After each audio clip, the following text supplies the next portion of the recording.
All right, man, let's get you a proper introduction. So, Dave McCullough, appreciate you coming, man. Yeah, man. Even though we've been talking for 5 or 10 minutes. About heart shit. Yeah, about heart shit. So, yeah, man, I really appreciate you coming. I know your time is valuable. I just want to sit down and talk with you for a while. Just a conversation back and forth, man, just to kind of talk about your life and stuff. First off, I'm just kind of curious of if you grew up here. Are you native here to Huntsville, or? Well, I was born in Nashville, Tennessee. Okay. Baptist Hospital, 68, February 2nd. So I'm a groundhog. Oh, yeah? And my dad was a police officer for 32 years. And up in Nashville? Mm-hmm. Okay. Yeah. You know, my mom got divorced when I was like, I don't know, 6, 7 maybe. Mm-hmm. And then she met my stepdad. And then we moved here when I was 10. Did he have a job down here? Is that why? He worked for NASA, actually. Okay. Yeah. He worked on electronics for the space shuttle. Okay. Yeah. So everything was, everything got better. Of course, when parents get divorced, you're not liking your stepdad, Right. I had 2 or 3 of them. I only had one. So. Yeah. But now he's my dad. So, yeah. See, my brother Mason Dixon, Mason, pretty sure. Yep. That's his dad. Okay. But, he's the one who taught me how to be a man, whatever that means. Yeah. So just a great guy. So, yeah, I don't think nobody really gets along with their step-parent. It's not till you get a little bit older till you realize that, okay, they were probably trying, everything that my stepdad ever said, I'm like, okay, whatever. You're not my dad. Don't tell me. But looking back on it is like everything that he pretty much said, well, both of them was trying to make me better. And I was just against them. Yes. Exactly. So then, then the rebellion comes. Sure. So I think my rebellion would have been, even if it wasn't for him, you know what I mean? Yeah. I don't know if I would have done what I did in my life if it wouldn't have been for that. Mm-hmm. My parents getting divorced, Yep. And moving. I don't know. I mean, it could be the same for everybody that, their parents get divorced. I don't know. But for me and my family, mostly, I think, is why I turned to doing, the rebellion, the drugs, the party, and the staying out and not coming home, when I was in middle school, high school, That's about the same age as I was when I was doing all that kind of stuff. I guess looking back at it, it probably was due to, so when I lived with my mom at first when they split up, so everything was fine for a couple of years, but then I moved with my dad, and then all hell broke loose, you know what I mean? So that was about 5th, 6th grade. I think so it's already documented on my records for the military, so I can say they can't come back and, yes, I think the first joint I smoked was probably 5th grade. I think I was 11. Yeah, I don't even know how old 6th grade, maybe. Yeah. I think I was. So you grew up here in Huntsville. What area? South Huntsville. South Huntsville? Yeah, okay. Maple Crest Drive, where Hillwood. Yep. Hillwood Baptist Church. I went to Hillwood Baptist Church, went to Mountain Gap. So drugs, I guess, was present everywhere back then. Well, the funny thing is at that age. I really didn't start doing that until it was in Gunnersville, actually. That's when my stepdad's parents lived, and we spent a lot of time there. We had good times there. My uncle was actually the one that got me started. So I was like partying with like high school people when I was in middle school. So I thought I was the shit, Yeah. I thought I was flirting with the high school girls and hanging out. Not only that, I mean, it's a way to make friends too. You know what I mean? Well, yeah. So it's not even, I guess you could call it peer pressure, but it's kind of just trying to fit in for me. It was, because that was a kind of, when you go from one school to another, as you well know, you have your set friends that you've known for this whole time. Then you uproot it, and now you're brand new, and kind of like the first people that you get to know, that's pretty much who you're going to hang out with for the rest of the time. That's kind of what happened to me. Kind of fell into a rebellious crowd. Yeah, I didn't even like the weed the first time I smoked it. I mean, I didn't feel any pressure, Mm-hmm. I just tried it. Once I got over the first time I smoked it, then it was done after that. So it was just Party City. Yeah.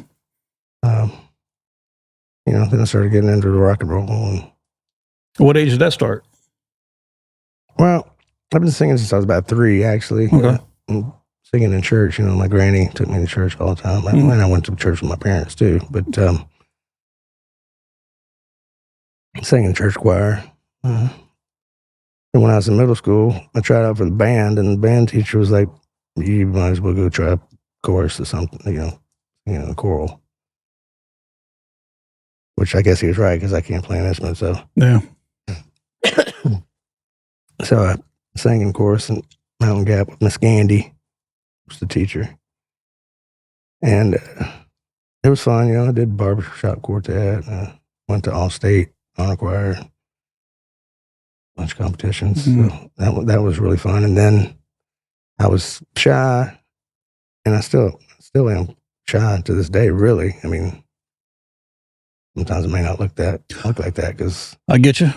I'm kind of when I get on way. stage, I'm a totally different person usually. Really. Yeah. But so I finally got the nerve to get into a band, and it was with Jeff Perry. Skyline, I think, was the name of the band. What time frame was this? Did a bunch of Bon Jovi and stuff like that. Yeah, what time frame 80s. was that? Like 80. 80. So that was probably what, your freshman year, or was it before that? No, it was actually later. It was like okay, when I was 17 or so, or 18. Well, after my cancer, so I had the cancer when I was 17. So that actually, when I got diagnosed with cancer, I had to go through the chemo and all that stuff. After that was over and I was cleared and what type of cancer? In remission. I had Hodgkin's lymphoma in all my lymph nodes, everywhere. So I was in like the 4th stage. Wow. But they say there's a good kind. I had the good kind, so I was like 75% cure rate. So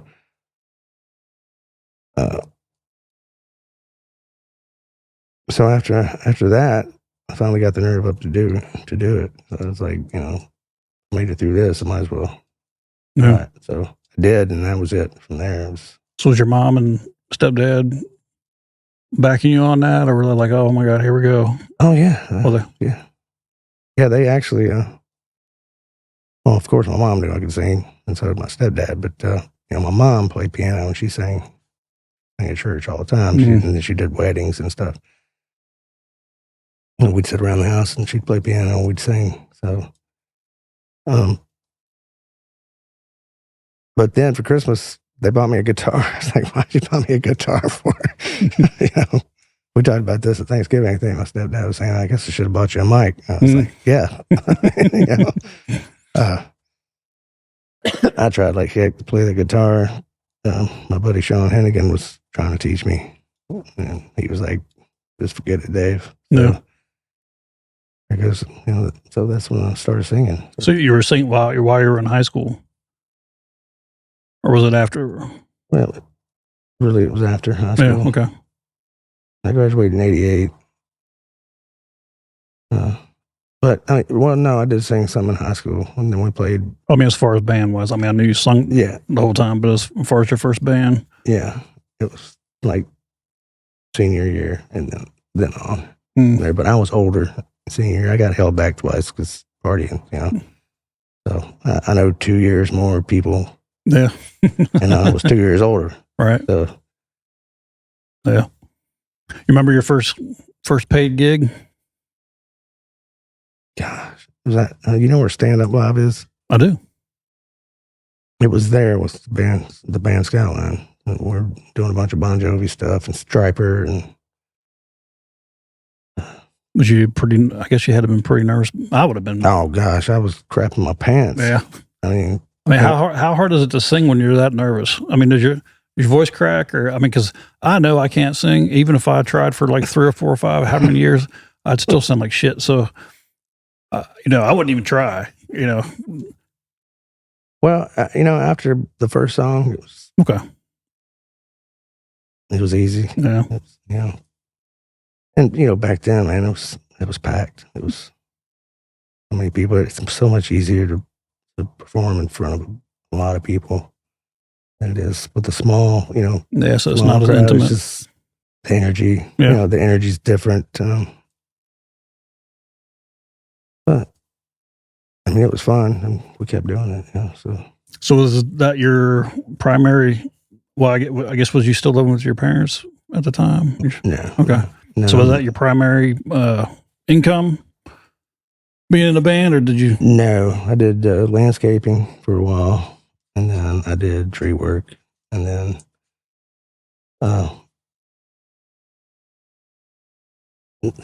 mainly till I met my wife, Susie, and then she worked at Rock Harbor Marine, the boat place. It was right on the Parkway, where what Sports Page is. Yep. On the other side of Weatherly. Yep. It's that antique thing now. Right. So she got me a job there and worked for them for 17 some odd years. Well, I worked with them as long until they sold it, and then Urban Marine bought it, and then I worked for Urban Marine. No. And then I had to get my hip replaced.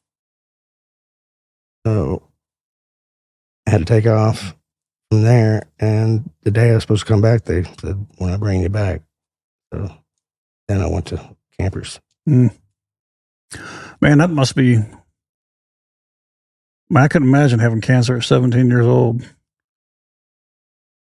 Yeah, I mean that must have been pretty rough. I mean, how long was that treatment? It was about 2 years. Yeah, wow. Heavy chemo, no radiation. It was all chemo. I was actually sick for a year before. Wow. I lost a lot of weight and just, hurting like crazy. So obviously I did more drugs. Yeah. Because I felt like shit. So, and went to Crestwood a couple times. And my family doctor, they couldn't figure out when you're 17. Back then, 17 was young for that. Sure. I mean, I think it still is. Type of cancer. For that type of cancer. Mm-hmm. The other cancers wasn't about the same. That's one of the reasons why they didn't catch it sooner. But after the second stint in Crestwood, they're saying I had kidney stones or something. I was trying to piss them out, but it didn't work. But they would kept giving me antibiotics and liquids. So I would feel better.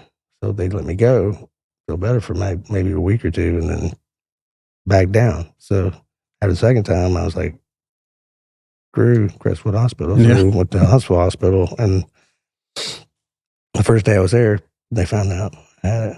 They did a biopsy on right here on my pellet, whatever you call it. Groin? Groin, yeah, groin.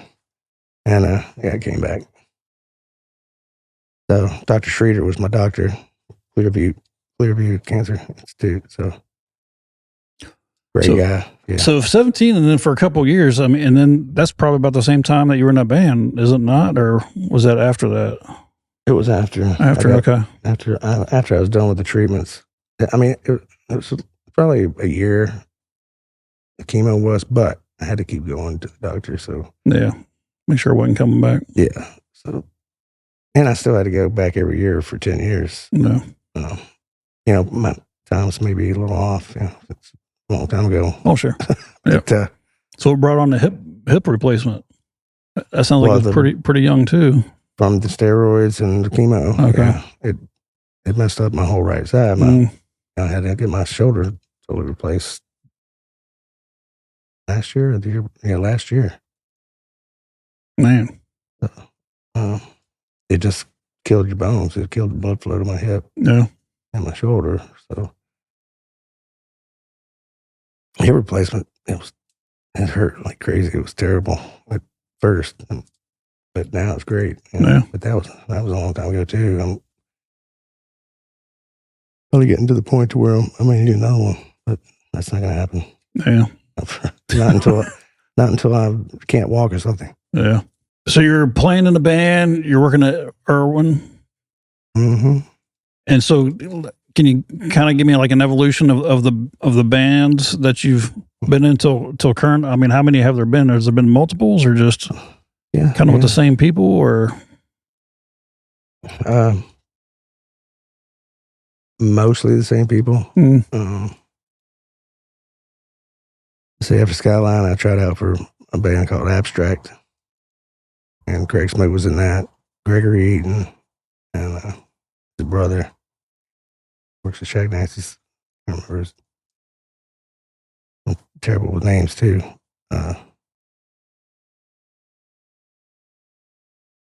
Chuck Bratcher. We did a bunch of Tesla and just all the 80s hair stuff.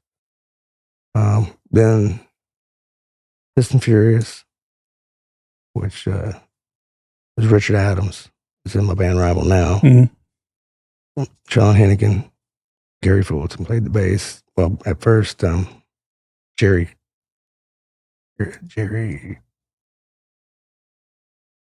Cox. He plays in a band. They play up at that place on Oakwood all the time. By Roses. Yeah, I can't. It's not coming to me. Yeah. Yeah. See, that's how bad I am. I probably drive by it maybe 3 times a week. Yeah. But then after Jerry got out of the band, then Gary Fulton. Of course, Gary Fulton plays bass for a few bands now. Angry Native and Jimmy Speed and of course Rival. That was a great band. We won the Rock Wars down at the Underground there, across the street from Shoney's. Mm-hmm. Like, I don't know, 12, 13 weeks in a row. Mm-hmm. And so that was great. Then after that, I got a call from Abstract. From Black Label. They wanted me to finish do their CD, their second CD. So who called you for Black Label? Who started? Craig Smoot, yeah. Okay. Yeah, because I was in Abstract with him. So gotcha. And I said, sure. So learned the songs, and I think it was about 2 weeks. Then I went in the studio and put all the tracks in like a day and a half. And then Black Label was Black Label played with Black Label for 20 some years. Yeah. So being in a rock band this whole time, was you living the rock and roll lifestyle that everybody hears and thinks about? A lot of chicks. Yeah. Of course. Yeah. A lot of chicks, a lot of drugs, a lot of alcohol. Yeah, sure. I didn't have to pay for much. Yeah. No orgies or any crazy shit like that. No throwing chairs through hotel windows or anything like that. But it was fun. It was fun, definitely. I mean, when you're that young, Oh yeah. And of course, I had steady girlfriends and all that I lived with, and of course, I cheated on. But and I'm sure they knew it. No. I don't know how they couldn't have. So, that was that part of it. It was fun while it lasted, and then finally, when I met my wife Susie, that's when it all. Not the partying and not the the band thing, but all the other girls. The girls, yeah. So, when did you end up getting married? What year? Well, I ain't got to be exact. I know it's November 29th. It was 24 years ago. Yeah. So I don't know what the math is on that, but so you were with her before you got the Black Label, I guess, or was it about the same time? No, it's with Black Label. Okay. When I met her, we were playing at Vapors actually. Okay. We were playing a 5-nighter at Vapors. Yeah. And actually, I had just broken up with my girlfriend for like 5-6 years, and I was like, "Yeah, man, I can, be the rock and roller again, Yeah. And Of course, I met her that night, and it was all over with. Right. I wasn't looking for anything. I wasn't looking for a girlfriend. I was like, hell yeah, I'm fixing to have some fun. Yeah. No, that didn't happen. So, we lived together we moved in together with each other probably for about, I don't know, maybe a month after we met each other. We lived together for like 6 years, and then we got married. Yeah. So 29 and all. So how, so your last band being Black Label, but was that your last band that you? Well, we had Rival in between that. Okay. I had Rival before Black Fist Label. and Furious turned into Rival. Okay. So, then Black Label, yeah. So that's why I have Rival now, because we got back together. Yeah. Okay. Since I wanted to do more than just one band for some reason, and guys I played with and Fist and Furious wanted to do something too. So, well, everybody pretty much knows everybody around here in the scene, So if you know one person, it's attached to everybody else, Yeah. And I think I've said this before. I think I said it when I was talking to Mike. The amount of talent around here in Huntsville is just phenomenal. And I don't know if it's because being around the Muscle Show areas, because there's a big circle, you can kind of put a dot in the middle and make a big circle. And some of the musicians that from small bands that are extremely talented to people that have been huge and have retired and still live in the area. I mean, it's amazing how the musicians that are around this area. Yeah, it's awesome. Yeah. I've never been the original person. I mean, I just love to sing, and I love to sing the stuff that I like. But I like a lot of different things, a lot of different music. Elvis. Yeah. Fleetwood Mac. Skinner. Yeah. And of course, heavy rock. The '80s had hair metal. Tesla's probably my favorite band ever. So it's Bobby Vinton, back R&B. Just never been. I've never been a writer. I don't know how to. I can't bring my thoughts into words. That's what I'm trying to say. Yeah. Mm-hmm. But I mean, I wasn't looking to be famous. I think it's fun. It's just fun. Oh yeah. And I like entertaining people. So that's what I do. Yeah. But I like to sing just about anything. So. That's kind of the first time I met you or actually saw you was, first, before I even talk about that, I want to know what's your favorite venue to play in around here, or even if you have one. I know every venue's different. You mean now or back in the day? Because I only play at one venue. Well, I guess through the course of your entire musician career that you've had, is there one place that just stands out like, man, I love this place? Well, of course, the Sports Page is it's home. Yeah. And Sports Page of Vapors, played there more than I played anywhere. Yeah. But if I had to choose, my favorite would be the Sports Page. It's great times, great people, met a lot of good friends there. So, Vapors is a little bit different. The owners were they were cool, but not as cool. Yeah. Plus 5 nights, wanted 5-nighters, so that was tough. Mm. Tough. Even 4 nights in a row was tough, but 5. Yeah, Sports Page is probably. Yeah. I call it home. Yeah. I think a lot of people do. It's kind of the first time I saw you, that was quite a while. Let's see, probably 2011, 12-ish. I don't think we really had talked much, but a mutual friend of ours was like, hey, you got to go see this band Black Label. And we just moved here. We didn't really know anybody. So we knew them for about a year at the time. And they were still at the period that we actually hired them to do something, a real estate deal. Oh yeah. And so we wasn't real friends yet. You know what I mean? We had talked and we kind of was feeling each other out, but I'd worked with him for a good year because we had a house bill here. And after that, we became friends, and then they introduced us into their real world, not the realtor world, you know. And he's like, yeah, man, you got to come see this. And we went, and I was just blown away at how good you guys sounded. I'm like, why are these? Holy crap! I mean, these guys are awesome, you know. And from that point, you know, started talking back and forth or whatever.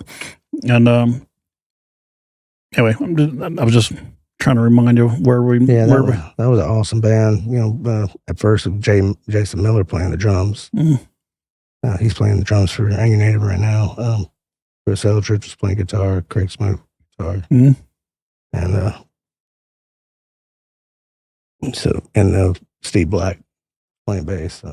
Steve Black, oh my God, you know, just awesome bass player. So, and then, you know, things change, you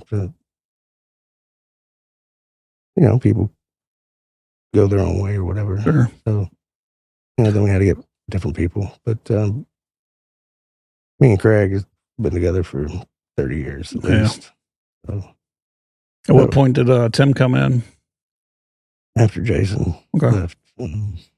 So Tim and Brad, well, Steve Black quit when we were in the studio finishing up the Eclectic Redneck Revolution album. Got upset about some bass tracks. So I don't know why we didn't fix it or whatever happened, but it happened. So Brad Long became a bass player. He lives in Decatur. He was real green, but I told Craig, I was like, he's going to be our next bass player. He's going to be. So we tried out a few people, and Brad turned out to be a great bass player. So, and him and Tim were with us about 20-some years. So yeah, worked out pretty good. Yeah. We had fun. We had some great times. Yeah. So you guys we played at the Gibson Cafe in Nashville and Birmingham a couple of times. We never really played a lot of places out of state or out of Huntsville, really. But you know, we played some good shows, packed shows. Usually packed every time we played, especially the Brick in Decatur. Yeah, that kind of went away though, didn't it? They kind of set some different rules or something that you guys didn't like. Or I don't know if I really want to talk about that. Yeah, that's fine. I can say this: I'll never go there again. Yeah, I remember that. Not even to eat. Yeah. Yeah. Well, you know, I don't know if it was then that changed. It was when they started the stuff downtown Decatur, where you could take a cup, more kid friendly and all that stuff. Which kid friendly going to bars, I don't understand that for one, but that's what happened. And the loudness, you know, the decibels. So, you know, we couldn't even take Tim couldn't even hit his snare drum without us being over the decibels. So it was like,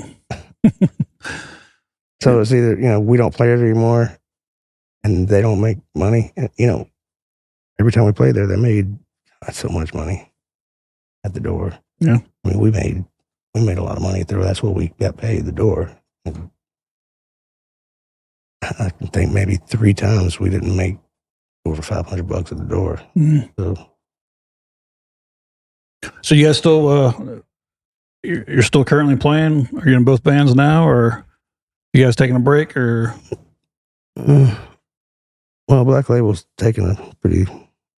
We've been on a break since the New Year's Eve 2 years ago when I passed out. I didn't pass out. Well, I just went out on stage at Shag Nasty's. I think I maybe got through 3 songs. I don't know. Next thing I knew, I woke up in an ambulance. So that was it for us. I'd like to do Black Label again. So we've talked about it. We just haven't done it yet. Yeah. But that's something thinking about calling the guys up, talking about. I know Brad really wants to do it, and so does Tim. You know, Tim wants to do it. He's got his little project with Jimmy Rusdorf and O'Rami. They played a 3-piece thing. They actually played at the Bell not too long ago. And then, you know, we did the Blood River thing with Michael Klein and Jimmy and Tim. And that's fun. We're going to do that again sometime soon, but next year. So, just certain things. And I got the acoustic thing with Bruce Crumholtz. We're doing that. You know, we're only doing like Tuesday nights at Shags, like once a month. We haven't really spread out it and played anywhere else. We still got a little work to do. But that's, you know, I like that because I sing stuff that people never heard me sing before, you know. And that's what's fun about that. So what made you pass out up there? You know, was it drinking, yeah, just drinking. Just I mean, I always drank a lot, you know, but past 3 years it just really went off the hook, you know. So then I got pancreatitis, and that shit's no joke. It's terrible. It's like death. I mean, and I knew it was because of alcohol. I was trying to figure out. I went to a bunch of doctors, went to Vanderbilt and got whatever, put the tube down your throat and look at your stomach and colonoscopy and all that stuff. And of course, I had acute pancreatitis. So, and all the doctors were like, "You drink?" And I was like, "Yeah." So obviously that was it. But I didn't want to quit drinking, of course, because I'm alcoholic. So.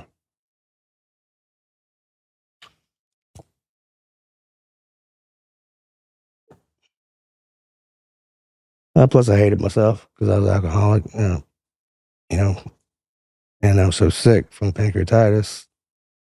You know, I couldn't eat, so all I could get down was alcohol or liquid. So that's all I did. I woke up in the morning until I went to bed at night. Me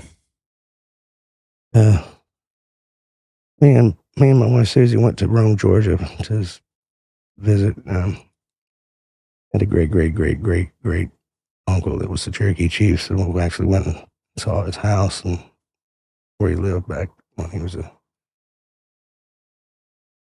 Cherokee chief. And we talked about it. I told her that I wanted to get sober so we could do more stuff together, and that never happened. Then, so that's what I was doing. I was drinking that night. That was it. I just went out. You know, no food. Then I was trying to stop. I got down to like 2 drinks a day. And then that day I came home and Susie was gone. I knew that it was, I knew I needed to do something after that. I just didn't. I kept drinking. You know, people going over to the house and taking care of me. And then finally, I don't know. I don't know if she came to me. I don't know if I dream. If I dream, I don't remember the dreams anyway. But I think she came to me somehow. But the next morning, I woke up and I called my cousin. And I was like, I need help. So she came down from Nashville. She lives in Nashville, so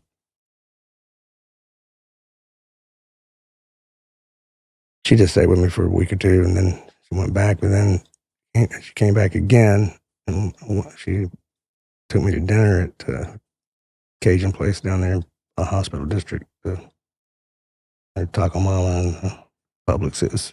And my friends Bear and Bonnie, they're like my family, and their kids are like my kids, because I have no kids really. I have 3 nephews that me and Susie helped raise after my brother passed away, my real brother. And they asked me if I'd go to rehab. So I said, of course, I said yes right away. So what was in the dream? You said you had a dream. I don't remember. If I have dreams, I don't remember them. Okay. I don't remember seeing them, but I thought you said something came to you. Well, something came to me. That's what I was saying. I didn't see her in a dream, but you felt whatever came, I felt something. Presence or something, yeah. So I just want to believe that was her. Sure. Yeah. So then, the next night, I stayed at home for a night, and the next day, went to detox in Nashville. I can't even remember the name of the place. It was scary. It was horrible. Scary. It was like something out of a horror film. A room you see is dark, and something would just come attack you or whatever. For a couple of days. I imagine drinking that amount for that long, detox would probably, people think, drugs are bad, and obviously they are, but one of the worst drugs is to get off of is alcohol. I mean, because that's one of the few that can actually kill you coming off of it, because your body becomes so dependent. So they actually have to give you medicine to kind of get through that. Alcohol, this is the worst. Yeah. I don't know. I mean, I've never done heroin or meth or crack, but yeah, I would say alcohol's the worst. But, alcohol's, it's everywhere. So you can't get away from it. Yeah. So what was so bad about the rehab? I mean, obviously it's rehab and it's bad, but I mean, was it like putting you in a place? The rehab wasn't the detox place. I went there, but the detox place was like, it was detox place / crazy mental institution. But that's not the part that scared me. When I went up in there, it was just, once you go through those doors, are you coming back? You're done. You got no phone. You got no way to get in touch with anybody until they let you. Almost like prison. But and it was nighttime by the time they got me up there and settled and put me in a room. But the place wasn't clean. It was just the bed was terrible. It was like almost like a cot, probably maybe even worse. It's like a holding cell or something like that? No, not a holding cell. It was just like they had rooms. There was like 2 beds in each room. But hardly any covers. Pillow was terrible. But then the next morning when I woke up, you got to go into a room and you eat breakfast and give you your medicine or whatever, and the other people that are detoxing are in there with you. So you have a chance to talk. They brought people in meditation and to talk to you about your addiction or whatever. So then I started getting a little bit less scared. I mean, it was just the first night, It was sure. But then I was in there for like 5 days, and I got out of there, and then I went to Bradford and Warrior, in Birmingham. I had to go through detox again. You have to, I guess, when you go there. It was like 2 days there. Then they put me up in the cabin. I mean, it was a beautiful place. Just great. So I was supposed to do like 27 days in there. And, I hated myself. I hated myself for drinking and being an alcoholic. And, of course, Susie passing away, I blame myself, of course. I hated God, all that, all the stuff that they talk about you go through. Why would you blame yourself about Susie? Just because I hated myself. I guess, maybe I thought it was my fault because she was taking care of me all the time and I was an alcoholic and, I thought I was a loser, which I probably was there then. But being in the rehab and going through the day in, day out, and, it's almost the same thing every day. It's almost, you talk about the same thing every day, and it kind of gets monotonous, but that's why some people leave out early. But you have to keep going. So, and I knew how to do that. And it got easier every day. And, about the 3rd day I was up in the cabin, I woke up one morning and just the cloud was lifted. I had a clear head. I went outside. I can remember that morning I went outside and just looked up at the sun and the sky, and I was like, that's freaking beautiful. First time in I don't know how many years that I really appreciated the sun, the trees, the air, a great experience, really. I mean, I'm so glad I went. And of course, I still fight every day about it. It comes and goes, especially the grief part, and you never know when it's going to come on. But yeah. Well, do you now realize that you have a lot of people around you that love you and care about you? Does that? I mean, you've probably always known that, but do now that you have a clear head, you realize that those people are there for you and would do anything if you ever need anything or just somebody to talk to? I mean, I'm sure that has to help. Or did you not know that at the time, or just didn't want it? Or I think I knew it, but I didn't want to know it. Yeah, and I didn't reach out for it really. So that's the thing about it now is, now I realize, and people I would never thought, and that's a great thing. And still sometimes I just back away. I have the days where I don't want to do nothing. I don't want to get out of bed. Yeah. But I have to just think positive about it. One thing I do every morning when I wake up is write down how many days I'm sober. So today was 397. Oh wow, It's pretty damn good. I mean, yeah. I mean, I feel so much better than I did. I mean, I'm 55. I feel probably like I was 35. I saw you this past summer. It was over a mutual friend of ours over in his field. They had like a little concert out there. Mm-hmm. That's the first time I'd seen you since Susie had passed.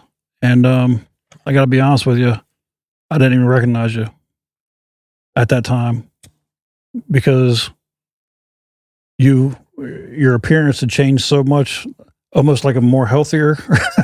I mean, you looked healthy before, but I mean, your eyes were a lot clearer. I mean, you lost a lot of weight. Yes. But you just seem like a different person. And I don't mean that in a bad way. Right. I mean that in a good way.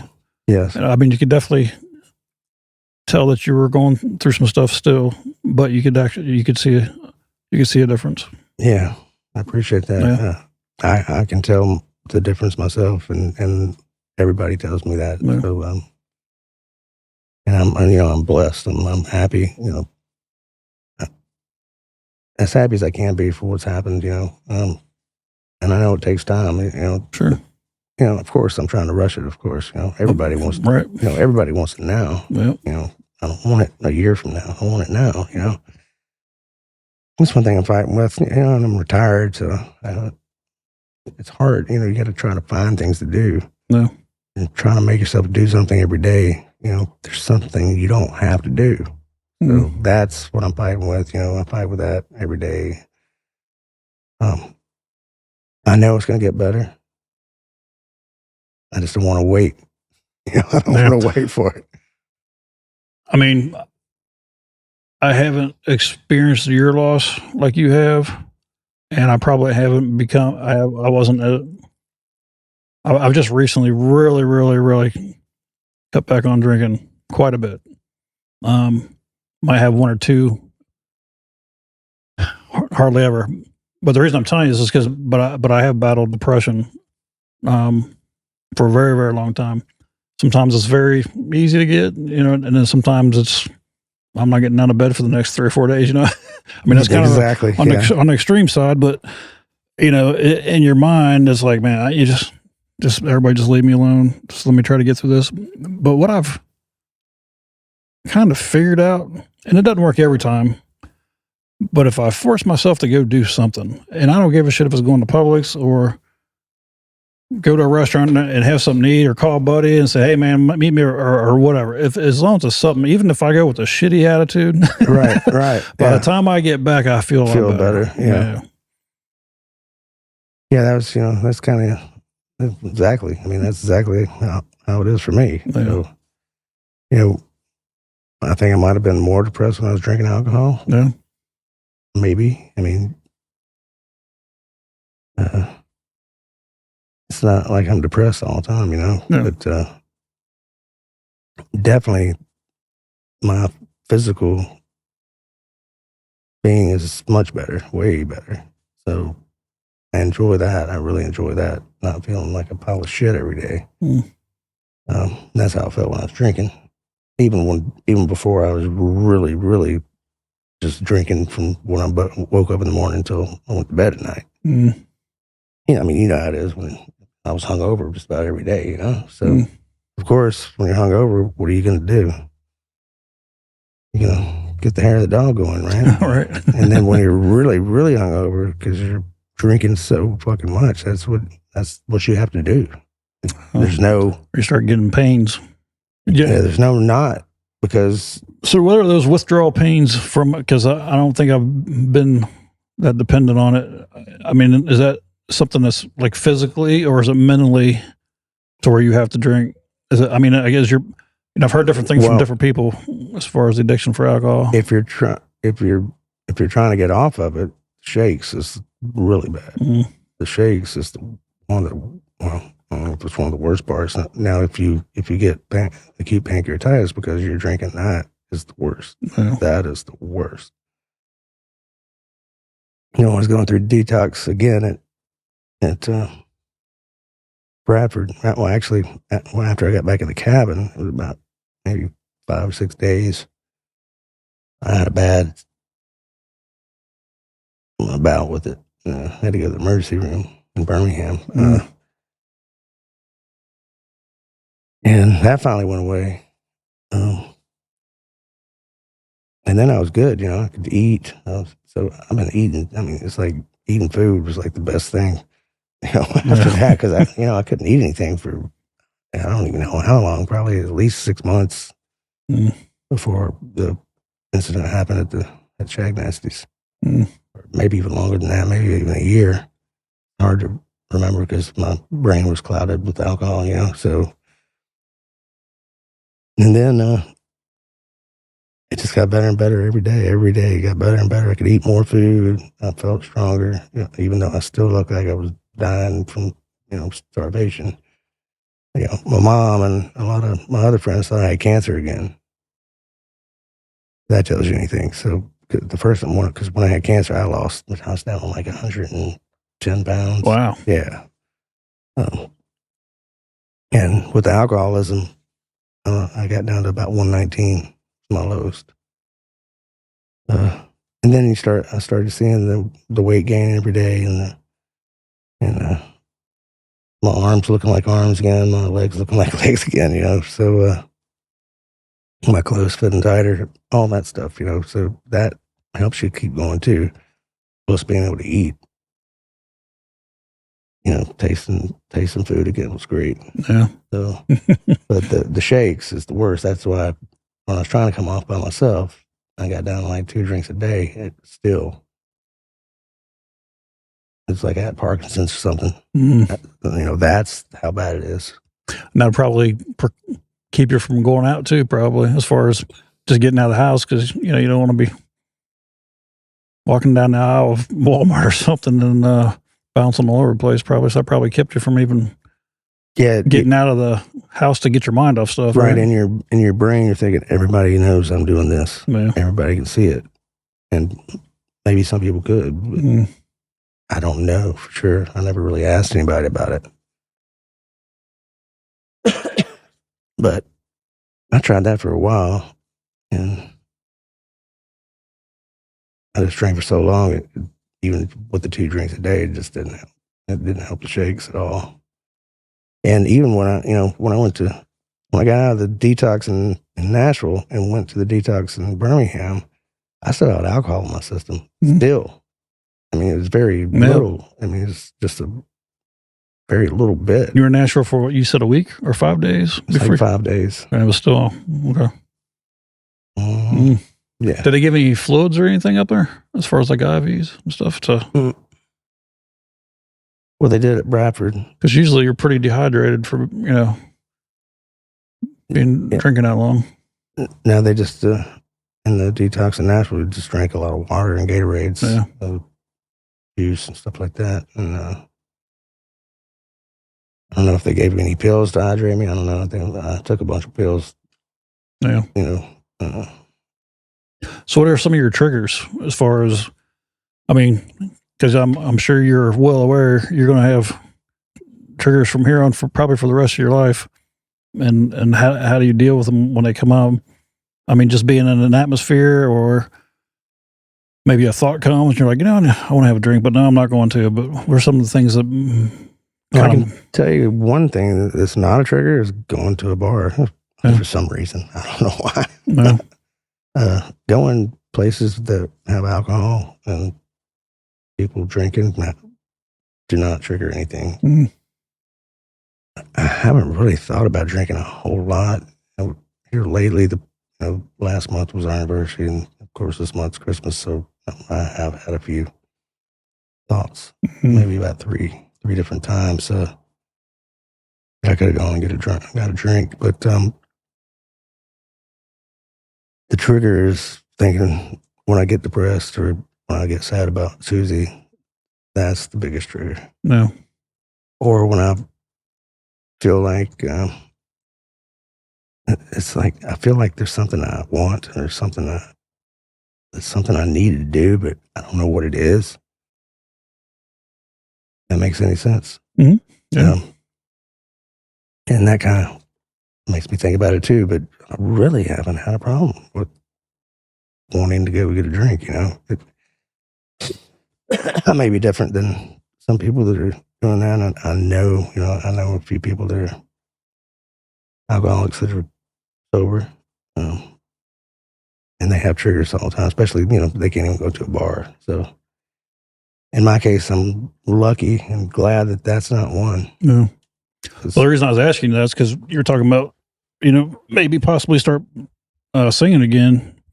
Obviously that includes going to bars and putting that atmosphere. Did that help your nerves at all? You've been in a band for quite a long time now, so I don't know if those nerves are still there, but do you think alcohol might have helped in your mind?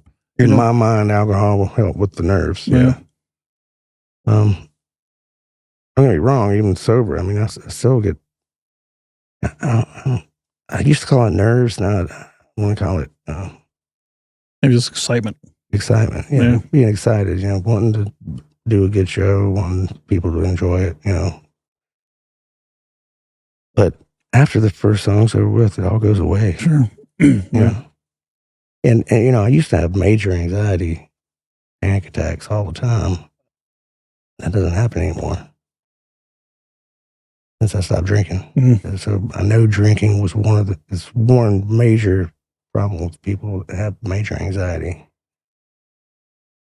Of course, because, alcohol is a depressant. It's not a depressant when you're drinking because you're up. And once you're done, that's when you start coming down. That's when it happens. Yeah. I know that.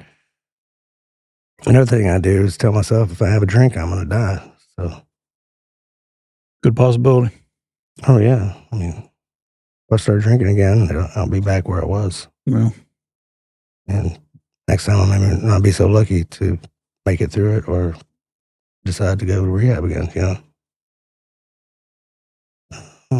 Were you surrounding yourself around people that are there for you? I guess do you, when you get to that, do you have somebody that you can call and say, hey, let's go somewhere? Or? Oh, yeah. Yeah. Or I can just call and talk. Yeah. Of course, my mom's one. Of course, luckily I still have her around. I just talked to her yesterday. I was feeling kind of down. I've been thinking a lot about my brother Mason. He's got lung cancer, so I took him last week to have his first chemo treatment. So I've been thinking about that a lot. So I think that had something to do with it. Yeah. But also Rob Buck, he's my mentor, I guess. Yeah, Rob's a good dude. So I can text him or call him anytime I want. Yeah. Luckily I haven't had to do that a lot, but when I do need to, he's there for me. Yeah. Most of my friends are, Yeah. especially Missy is there for me. She's, so I really don't have a problem with not having anybody to talk to. Mike, of course, Mike Roberts. I talk to him anytime I want. I went over to his house not too long ago. And, did he get you doing yoga yet? Huh? Did he get you doing yoga yet? Well, he didn't get me doing yoga. Actually, Missy got me doing yoga. But okay. Yeah, I was doing yoga with Mike, and haven't done it a whole lot lately. But I went to a few yoga classes, Mike's classes, and other people's classes. Well, I went to Mike had a class at Bar 805 one day, and we went to that. And then he does his little thing down south there, South Parkway there at his buddy's house. So I've done that a few times. I'd like to do it more. Yeah, he got me into it a little bit. He actually comes over here, and we do it right here on the floor. Yeah, you can do it just about wherever. Yeah, wherever you're at. It makes me feel much better when I do it, but I didn't do it for like a few weeks. And then last time we went and did it, Mike, oh my gosh, it was terrible. I didn't even think I could do any of the poses hardly. Yeah.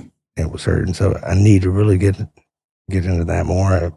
Do it at home myself instead of waiting for a class, every Monday or whatever it is. That also helps with the mental part too. I guess because you're exercising and you're clearing your mind. Yeah. I also like meditation. I need to probably start going to meditation classes. I'm pretty sure they have some on Weisberg. I've got to look back into it again. I was going to do that. With the meditation, it's good. Good for it. I've tried that before. I just can't keep my mind clear. My mind bounces off. I can't turn the switch off. And he's tried to help me, and he's really into it. As far as being able to do that, and he's tried to talk me through it. I just can't. For whatever reason, I can't turn that switch off in my head to be able to relax. I don't know why. Well, I have the same thing. Like last night when I was trying to sleep, thousands and thousands of things are going through my brain. It's like, shut up, just shut up. I know you know how that is. But I bought a VR, Meta 2, and it's got an app on there called the Trip. So I put that on. I go into the Trip. And it's the coolest thing, man. It's like, I don't know if you ever put a VR on. And, I did when they first came out. I'm sure they're a lot better than. Oh yeah, much better now. Yeah. It's like you're in there, man. I mean, so you can go on there every day, and you do a trip. You can do one for a positive attitude. You can do one for, I don't know. They've got one for just about anything, and they're different scenes, and they're different. And you can just sit there and watch it, or you can have somebody talking to you while you're doing it. You can go 5 minutes, 10 minutes, 20 minutes, however long you want. With the visual, and I do the visual and the speaking because it takes my mind off of all those other thoughts because somebody's actually speaking. Plus, you're seeing the visuals too. Maybe I'll try that. Sounds pretty cool. Well, and I need to do that every day. I don't do it every day, so I need to start doing it every day again. Yeah. Need to start reading the Bible again. I was reading it a lot when I was in rehab, and after I got out. Lately, I haven't been reading it as much. I'm very religious. I mean, Baptist is my religion, but definitely believe Jesus Christ is my Savior, and I've always been religious that way. So I enjoy that. So yeah, just a lot of work that things that I can do that I need to do, but it'll happen. It just like takes time. Takes time. It's like Well, you can't have it it just right now. Yeah. It just doesn't happen like that. So yeah. Hey man, let's take a break real quick and come right back. All right, man, we're back. I think we both decided and agreed that we're both starving, so we probably should have ate before this. Well, at least I'm starving anyway. So we're gonna go grab something to eat.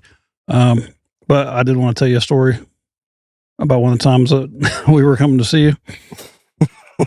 So my oh boy, so my son was going in the Marine Corps. Was that before you went, or was that while you were on leave one time? Yeah, so he was on leave. And being at Camp Lejeune, I don't know if you ever, probably not. Camp Lejeune is like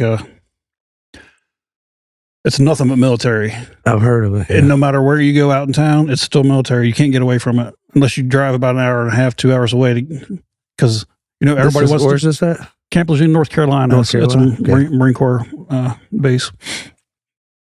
So the reason I'm telling you that is because he'd been there for quite a while, and so he'd come home on leave. Right. And when he was coming home on leave, he's like, "Well, we're going to go see Black Label." I'm like, "Yeah, they're playing on blah blah blah, whatever time, Yeah. So he's all excited, and so he gets back off leave, and I don't know if he's going to fly back out that Sunday to be back by Monday, but yeah, I think you guys are playing on a Saturday, and so as we're getting ready to go, he's come to find out you guys had canceled for whatever reason. I'm pretty sure it was at the page. And so he was pretty bummed. Oh shit! And he was like, "Well, I didn't come all the way home. Blah blah blah blah. We gotta find something to do." And I guess he mentioned it. I don't know who mentioned it. It had to have been him because I wouldn't have mentioned it. But he talked about going to a strip club. So here we pack up. Carrie, myself, a couple other friends. So he's how old? Well, back then he was probably 20, very early 20s. Yeah. So he's like, well, before I die, I want to go to a strip club with my parents. I'm like, oh, whatever, man. Let's go. With my parents. So we went, and things happened. So anyway, you're the reason why he went with his parents to a strip club. Yeah. Hey, that's rock and roll right That's there. Right, man. That's definitely rock and roll. I know I've been to many of those. Yeah. Yeah. Was that the time that wasn't the time that they brought you out in the middle, was it? Oh, okay. Lap dance? Was it? Well, his friend was the DJ there at the place the place you went to? The place that we went to. And I didn't, I knew he was a DJ, but he pretty much ran the whole thing too. I don't know if the DJ is the manager, but he knew everybody and everybody was in on this, what was getting ready to happen. So we went and probably somebody I know. Well, you can ask when we get done. Probably do know him. Anyway, he said, "Hey man, we're gonna." They told us. I don't think they told him. He told me and my wife, "Hey, we're gonna put him out in the middle of the dance floor." I'm like, okay. I didn't think. You didn't know what they were gonna do. Yeah. I didn't know it was gonna be that extreme. So, the place was packed. I mean, you couldn't have fit 2 or 3 more people in that. I mean, it was just dudes upon dudes upon dudes, and here's me and my wife way out of place, and for her. And so you hear that guy come over the microphone. Well, we'll cut that out. We'll say, yeah, Nate, come to the dance floor, or whatever. And he's like, what? He's like, no, I ain't doing that. What were they doing? What are they doing? I was like, man, get up there. He's like, yeah, look, I'm going. So he goes up there. Well, they cleared the entire floor and put a chair out in the middle.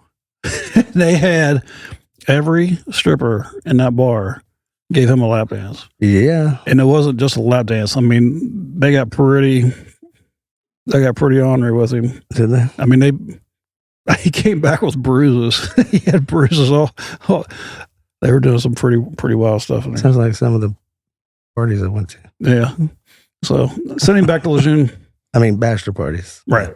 Yeah. By the way. Yeah. So we sent him back to Lejeune from a good story to tell. Anyway, man, hey, I really appreciate you coming. We're going to be doing this for a while. So one of these days, I want to get a bunch of people in the room of all the people that we know, just sitting. I like to hear your old stories going back and forth because there's a lot more stories that yes, there is. that we haven't talked about. A lot of stories I probably don't remember until somebody else says something about them. You know? Exactly. That's why I want to. Everybody getting together. Oh, I remember that. Oh, now I remember that. Yeah. So that's a good thing. I think about the group thing. I think a Mike Roberts, you, a Buck, Klein. I don't know.